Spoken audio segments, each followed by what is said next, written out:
누가복음 16장 13절에서 18절 말씀.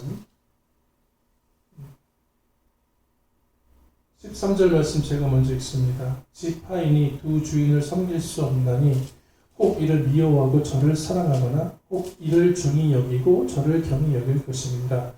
너희는 하나님과 재물을 겸하여 섬길 수 없느니라. 바리새인들은 돈을 좋아하는 자들이라 그의 모든 것을 듣고 비웃거나. 예수께서 이르시되 너희는 사람 앞에서 스스로 옳다 하는 자들이나 너의 마음을 하나님께서 아시나니 사람 중에 높임을 받는 그것은 하나님 앞에 미움을 받는 것이니라. 율법과 선지자는 요한의 때까지요 그 후부터는 하나님 나라의 복음이 전파되어 사람마다 그리로 침입하니 그러나 율법의 한 획이 떨어짐보다 천지가 없어짐이 쉬우리라. 무릇 자기 아내를 버리고 다른 데 장가드는 자도 가늠하며 무릇 버림당한 여자에게 장가드는 자도 가늠합니다. 아멘. 예수님께서 백성들에게 말씀을 전하시고 가르치실 때 그 자리에 바리새인들을 비롯한 종교 지도자들도 함께 있었습니다. 그들 중 그 종교 지도자들 중 어떤 사람들은 예수님의 가르침에 감동해서 생각이 바뀌고 또 삶이 바뀌어서 예수님을 따르는 사람들도 있었지만 그들 중에 대부분들은 예수님의 가르침에 꼬투리를 잡으려는 심산으로 무리 가운데 있었어요. 오늘 말씀에서 이 바리새인들을 향한 비판을 하시는 예수님을 볼 수가 있는데 누가복음 15장 16장에 있는 비유가 있거든요. 그 비유를 말씀하실 때에도 역시 그 자리에 이 바리새인들이 있었습니다. 그들의 참여의 목적은 참 불순했죠. 이런 이들의 마음을 예수님께서 모르실 리가 없었습니다. 양 한 마리를 찾는 비유, 또 드라크마를 찾는 비유, 그리고 탕자의 비유들을 통해서 한 사람의 돌이킴이 소중하다라는 말씀들을 하셨죠. 사실 이것은 바리새인들 들으라고 한 말씀이기도 합니다. 물론 각각의 비유가 내포하고 있는 핵심적인 것들이 있어요. 그렇지만 이 비유에서 등장하는 99마리의 양이 유대인이고 바리새인들이다. 그리고 탕자에 비해서 나오는 마다들이 역시 그들이다라고 하는 말씀들을 빗대어서 하십니다. 오늘 말씀을 통해서 이 바리새인들이 어떤 사람들이고 또 그들의 모습이 과연 우리들에게 지금 나타나고 있지는 않는지 한번 살펴봐야 되지 않을까 싶어요. 비유를 비롯해서 이런 예수님의 가르침을 엿듣고 있었던 이 바리새인들은 예수님의 가르침에 가소로운 듯한 웃음을 지으면서 예수님을 무시하죠. 특히 종이 두 주인을 섬길 수 없다라는 말씀을 13절 앞에 부분에 하고 있지 않습니까? 그 말씀에 그 사람들은 찔리는 게 아니라 비웃음으로 응수한 것입니다. 겉으로는 하나님을 섬기는 이 종교 지도자들이었지만 실상은 하나님의 자리에서 섬김을 받고 그에 따른 재물의 특혜를 누리고 있었던 사람들이었다는 거죠. 그래서 이 바리새인들은 돈을 사랑하는 사람들이었던 것입니다. 그러니까 하나님을 이용해서 자기의 배를 채우는 탐욕을 가지고 있었다는 거예요. 물론 백성들한테는 그것이 들키지 않았었지만 예수님은 그걸 이미 다 알고 계셨던 것이죠. 그러니까 이런 말씀들을 하셨겠죠. 이 사람들은요, 시간이 되면 길거리에서 기도하는 모습을 보였고요. 온갖 거룩한 언어와 율법 등으로 자기들이 하나님을 아주 잘 섬기고 있다라고 하는 것을 보여줬던 사람들이에요. 하지만 예수님의 판단에 따르면 그들은요, 하나님도 섬기고 돈도 섬겼어요. 두 주인을 섬긴 거예요. 근데 둘 중에 하나는 경히 여겼겠죠. 13절 말씀처럼. 돈을 섬기기 위해서 그들은 하나님을 이용한 것 뿐입니다. 그러니까 이것을 경히 여겼고 저것을 중히 여긴 것이죠. 성경에서 예수님의 사역 중에 이 바리새인들과 종교 지도자들이 그렇게 돈을 사랑했다라는 증거들을 보여주는 사건이 있어요. 그게 뭔지 아시죠? 바로 예수님께서 성전 앞에 있는 그 성전 앞 마당에서 장사를 하고 있던 사람들의 가파대를 완전히 뒤엎을 때의 그 사건.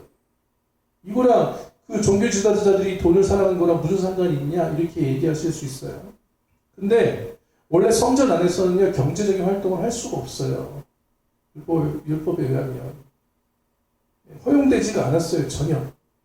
그런데 그들이 순례자들을 돕는다는 명목 하에 성전 마당에서 장사를 한 거예요. 근데 그것도 장사하는 거 여러분들 아시죠? 제대로 된 온전한 양을 팔거나 온전한 비둘기를 파는 게 아니라 하자 있는 애들. 그죠? 다리를 좀 절거나 약간 좀 이상한 애들. 이러한 것들을 팔고 있었다는 거예요. 고가의 금액을 붙여서. 그들이 이러한 장사를 할 수 있었던 것은요, 제사장들을 비롯한 종교 지도자들과 이 결탁이 있었기 때문에 가능한 거예요.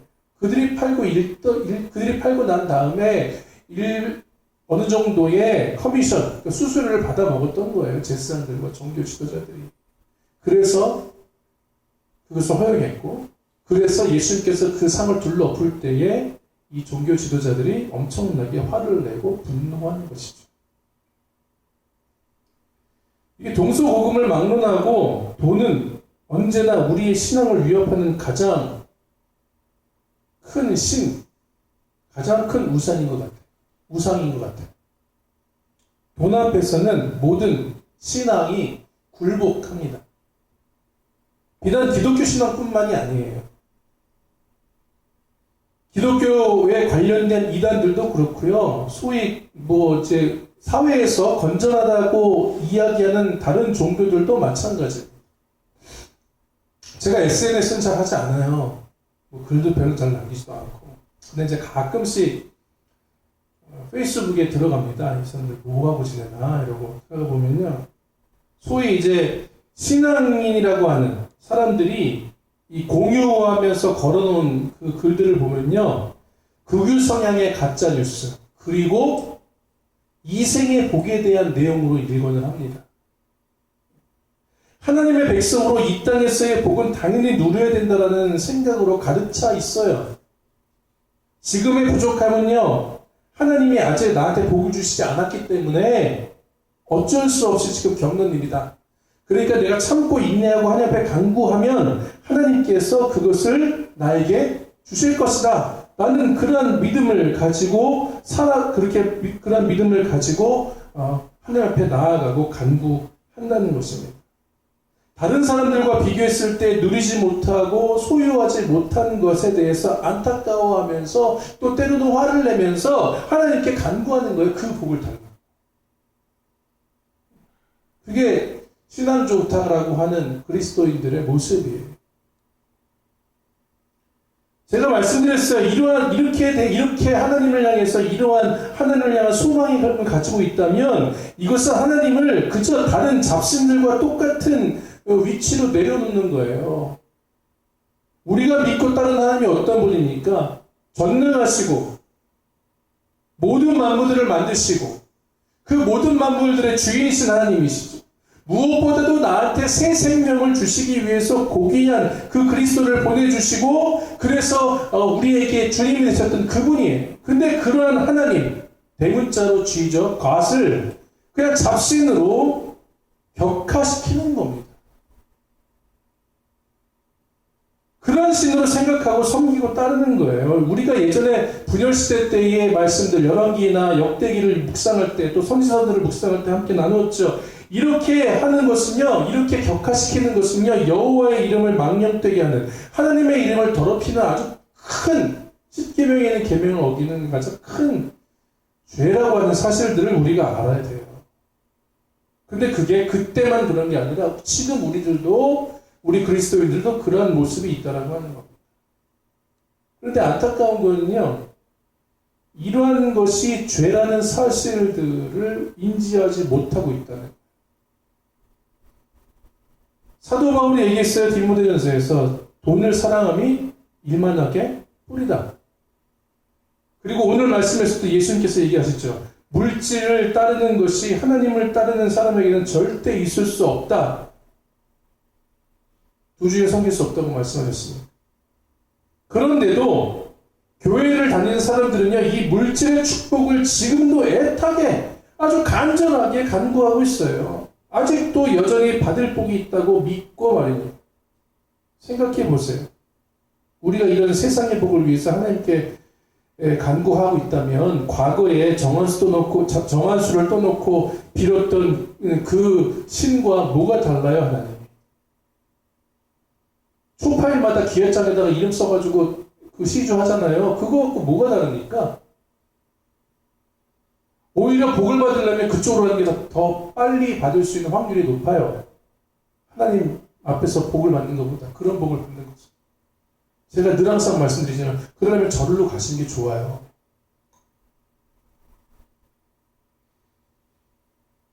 다른 스님들과 같은 분으로 생각을 하고 다른 우상들과 같은 수준에서 하나님을 인식하고 섬기면요, 내가 복을 받기 위한 과정 중에 하나님이 그냥 계시는 것뿐이지 그 과정에 어떠한 신이 있더라도 상관이 없는 거예요. 그냥 그 자리에 하나님이 있을 뿐이에요.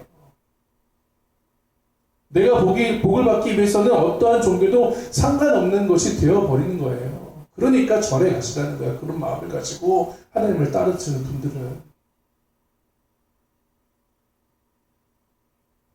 부탁드립니다.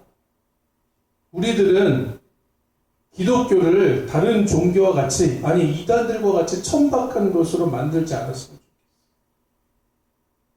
다른 하나님을 물질 축적의 수단으로 생각하지 않았으면 좋겠어요. 하나님을 통해서 복을 누리려는 마음을 이제 버렸으면 좋겠어요. 오해하지 마세요. 여기서 복은 말씀드린 것처럼 일반적으로 세상에서 이야기하는 그러한 복을 말하는 거예요. 진짜 하나님께서 주신 복은요, 우리가 이미 다 누리고 있으면 우리 기억해야 돼요. 그게 뭡니까?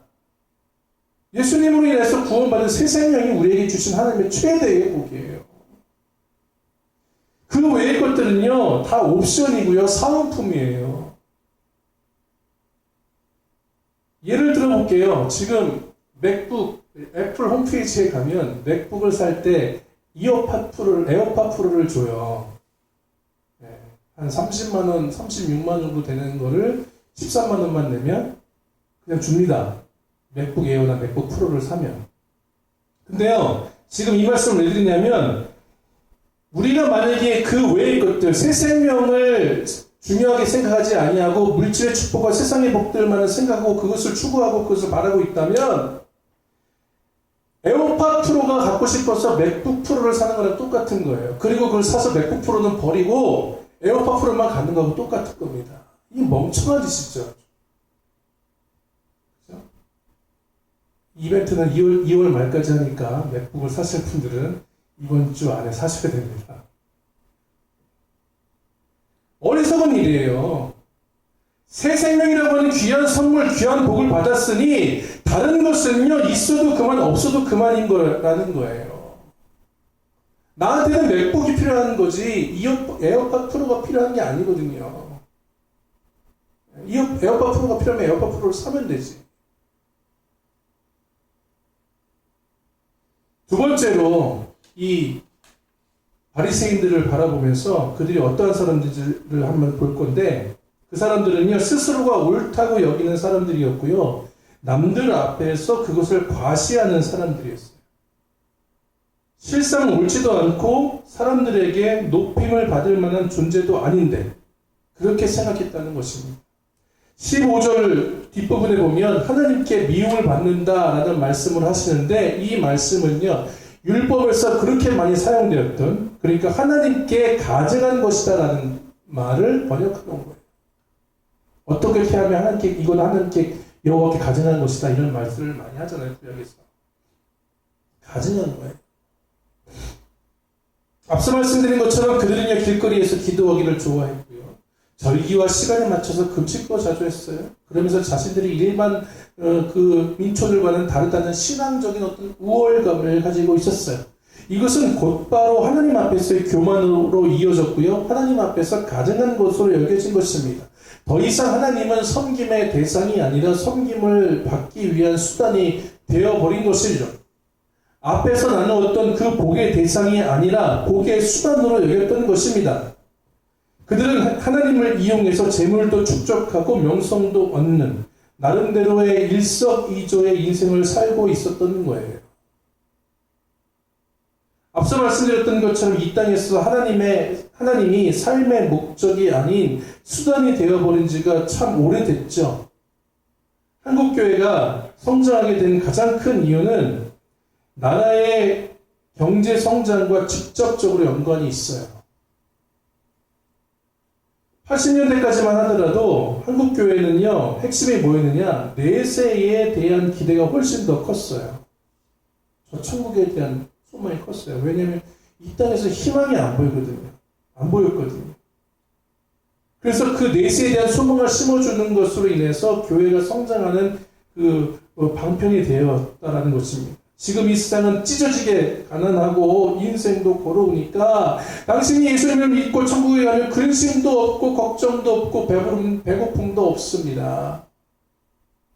지금은 이 땅에서 여러분들 경험하실지 모르겠지만 제 세대까지는 그랬거든요. 지금은 단칸방에서 월세를 내면서 살고 있지만 여러분들 예수님을 잘 믿으면 거기서는 번듯한 집, 아니 황금으로 되어져 있는, 도색되어져 있는 그러한 집에서 살게 될 것입니다. 믿습니까? 이렇게 이제 말씀을 전했거든요. 그래서 그러한 소망들이, 내세에 대한 소망들이 그 어려운 시기를 살았던 우리 아버지, 어머니 세대들에게는 굉장히 큰 위로가 되었고요. 그 소망을 품고 그때 당시 어려움을 이겨낼 수 있는 그러한 삶의 모토가 되었었죠. 80년대까지만 하더라도. 그런데 이러한 내세에 대한 소망이 이생의 복으로 바뀌게 돼요. 경제 발전이 생각했던 것보다 훨씬 더 빠르게 그리고 크게 이루어졌기 때문에 그렇습니다. 90년대에 들어서 누구누구는 교회에 나가면서 사업이 잘 됐더라. 누구누구는 교회에 나가서 열심히 기도했더니 아들이 서울대 갔다더라. 누구누구는 하나님 앞에 헌금도 하고 뭐도 했더니 땅값이 막 천장부지로 떠서 재개발 됐다더라. 이런 이야기들이 막 들리다 보니까 그래서 그걸로 인하여서 교회도 많이 수적으로도 그렇고 재정적으로도 그렇고 많이 성장을 하게 됩니다. 1990년대에 이르러서 경제적, 문화적 황금기를 함께했던 그 교회는요, 이제 내세의 축복, 저 땅에 대한 축복과 거기에 대한 소망보다는 이생의 축복에 눈을 돌려서 그것을 누리기를 간구하고 가르치기 시작해요. 남들처럼, 저 집사 권사처럼, 저 교회처럼 나도, 우리 집도, 우리 교회도 그러한 복을 받기를 간절히 바랬습니다.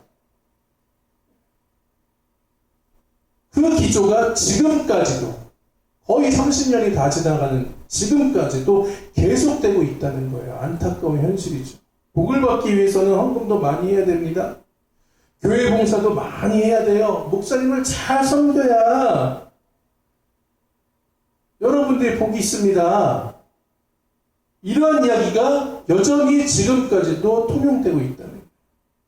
이미 그런 복을 다 누리는 시대는 다 끝났는데도 말이죠. 기술도 발전하고요. 학문도 발전해요. 그렇잖아요.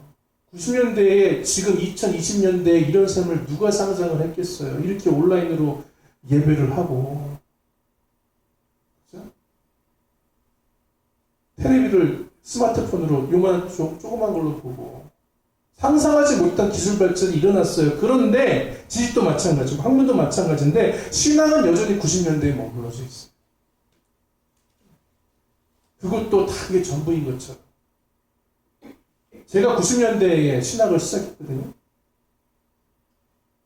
그때 당시에 신학대학원 경쟁률이, 제가 99년도에 신학대학원을 들어갔는데 경쟁률이 한 4대1, 5대1 됐어요. 1000명 모집하는데, 저희 총신대 같은 경우에. 사람도 엄청 모집했는데, 그래도 4대1, 그 4,000명 이상이 지원을 했다는 거예요. 완전 중흥기였죠, 완전 그때. 근데 지금 어떤 줄 아십니까? 총신대학교 신학과, 요번에 1.3대 몇이에요? 3대 1이래요. 신학과가. 총신대는 그 나은 편이고 장신대나 뭐 한신대나 이런 데 0.35대 1 뭐 이렇답니다.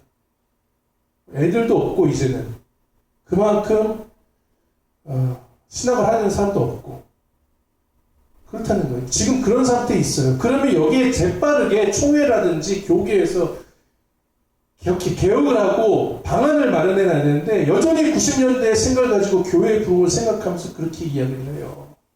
목회자들이 줄어드니까 정년을 연장해야 된다고 얘기를 합니다. 젊은 애들이 목회를 안 하니 지금 하고 있는 어르신들이 목회를 70세가 아니라 75세, 80세까지 해야 된다고 얘기를 해요. 대책을 안 세우고 있는 거죠. 계속 그런 생각 속에 머물러 있다라고 하는 거예요. 축복과 이생의 복에 대해서. 이런 기조 때문에 교회를 다니는 사람들은요, 자기의 탐욕을 늘상 가지고 있으면서도 들키지 않으려고 해요. 바리새인들처럼 돈을 더 사랑하고 있다는 것을 들키지 않으려고 합니다. 자기가 마치 굉장한 신앙을 가지고 있는 사람인 것처럼 행동을 해요. 말씀을 굳이 업무 시간에 펴놓고 읽습니다. 굳이 업무 시간에 찬송가를 틀어놓고 들어요. 온갖 거룩한 단어를 사용하면서 자기의 탐욕을 포장을 합니다. 남들이 봤을 때 참 신앙생활 열심히 하는 분이구나, 참 훌륭한 목사님이구나라는 말을 듣고 싶어 해요. 그런데 이런 모습 뒤에서 이미 마음으로는 다 호박씨를 까고 있어요. 탐욕을 위해서 부동산과 주식에 투자를 하고요.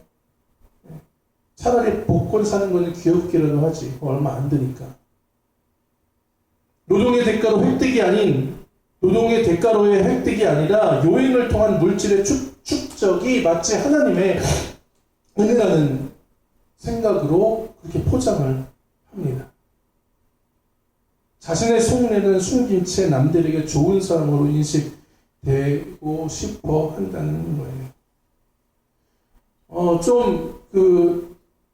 이런 마음들이 있으신 분들은 아실 거예요. 이런 모습을 숨기고 싶은데 말을 몇 번 그런 사람들과 섞어보면요, 이 사람들의 삶의 모습, 또 그런 사람들의 삶의 모습을 보면 저 사람이 외식적인 거구나 라고 하는 걸 알게 돼요. 그죠? 우리가 굳이 예수님이 아니에요. 근데 기억하세요. 내가 그것을 알 수 있는 사람도 될 수 있지만 내가 그것에 대해서 들통나는 사람이 될 수도 있다는 걸 기억해야 돼요. 이런 바리새인들을 향해서 예수님께서는 경고하십니다. 율법의 시대는 요한으로 끝났다. 그러니 거기에 매여서 살고 있는 건 정말로 어리석은 일이다 라고 얘기하십니다. 거기에 매여 사람을 속이고 하나님을 속이면서 율법 이행만을 최고 신앙으로 여기는 너희들에게는 하나님의 나라로 들어갈 수 있는 것이 허용되지 않는다 라고 말씀하세요. 16절에 보면 요한 이후에 하나님의 나라로의 침입이 있을 거라고 말씀하고 있잖아요. 이 말씀을 다른 번역본이나 또 영어 번역본을 보면 어떤 말이냐, 요한 이후에, 그러니까 그리스도의 십자가 사건 이후로는 하나님의 나라는요, 율법 이행에 의해서 특정된 사람이나 특정된 민족에게만 국한된 것이 아니라 누구에게나 열려있게 되고 그것으로 들어갈 수 있게 된다는 거예요. 그리고 그 나라에 들어가기를 모든 사람들이 다 힘쓸 수 있게 된다라는 말씀입니다. 그렇지만 너네들은 아니라. 그렇지만 너희들은 여전히 율법에 매여서 그 나라에 들어갈 생각도 안 하고 들어가기를 위한 수고도 하지 않는다는 거예요. 율법이라도 제대로 지키고 인지하면 모르겠지만 그건 역시 자기 탐욕과 자기 과시 용도로 사용하니까 너네들이 그 나라에 갈 수 있겠냐? 라고 비판하고 계시는 거예요. 바리새인은요, 이 말씀에서 부자로 비유되어 있는 이 바리새인들이죠. 그 뒤에 본문 말씀 보면 부자와 나사로에 대한 비유가 나오지 않습니까? 거기서 이 부자는요, 당장 자기 집 앞에 아프고 가난한 사람이 누워서 고통당하고 있음에도 불구하고 여전히 자기 민족에게 자기 만족만 영위해 나가는 그러한 부자. 그래서 결국에는 누워있던 거지와 극명하게 그 사후세가 갈리는 그 말씀들을 하고 계시는데 여기서 그 부자가 누구냐? 바로 바리새인들이에요. 이 생에서 누리는 것과 명성이 얻는 것이 그렇게 중요한 것이 아니라는 말씀들을 하고 계세요. 이 비유를 통해서. 그리고 그것이 하나님의 축복이라고 말할 수 없다라는 말씀들을 하고 계십니다. 25절 말씀을 보세요. 뭐라고 그러냐면 아브라함이 이르되 너는 살았을 때에 좋은 것을 받았고 나사로는 고난을 받았으니 이것을 기억하라. 이제 그는 여기서 위로를 받고 너는 괴로움을 받으리라. 그러나 이 땅에서의 이 생에서의 복과 풍요로움이 결단코 그것이 다 모두 하나님의 복이다라고 얘기할 수 없다는 거. 너는 그때 즐거웠고 얘는 그때 어려웠어. 근데 지금은 이제는 즐겁고 너는 고통받을 거야. 그들의 삶은 결국 후회와 고통으로 바뀌게 된다는 거예요. 하나님 섬김이 없는 풍요와 권위는 아무짝에도 쓸모가 없어요. 하나님을 이용한 풍요와 명성 역시 복이 아니라 독이 된다는 것을 우리는 알아야 됩니다. 오히려 내세에 좋은 것을 당겨 쓰는 것이 될 수가 있어요. 그래서 내세에는 결국 괴로움만 남게 되는 것이 될 수 있다는 것입니다. 우리는 어떻게 살아야 되겠습니까? 우리는 어떠한 삶을 추구해야 될까요?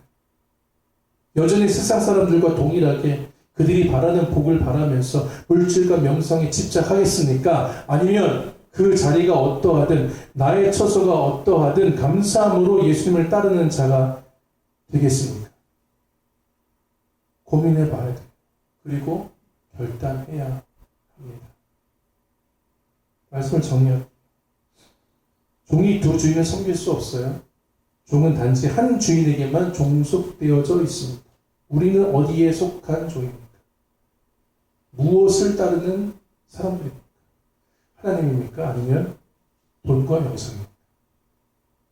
은과 금이 없어도 내게 포도나무가 없고 우리의 양떼가 없어도 여호와로 인해서 즐거워하리라는 그 말씀처럼 우리가 그러한 삶을 온전히 살아갈 수 있는 주의 참된 자녀들 되기를 주님의 이름으로 축원을 드립니다.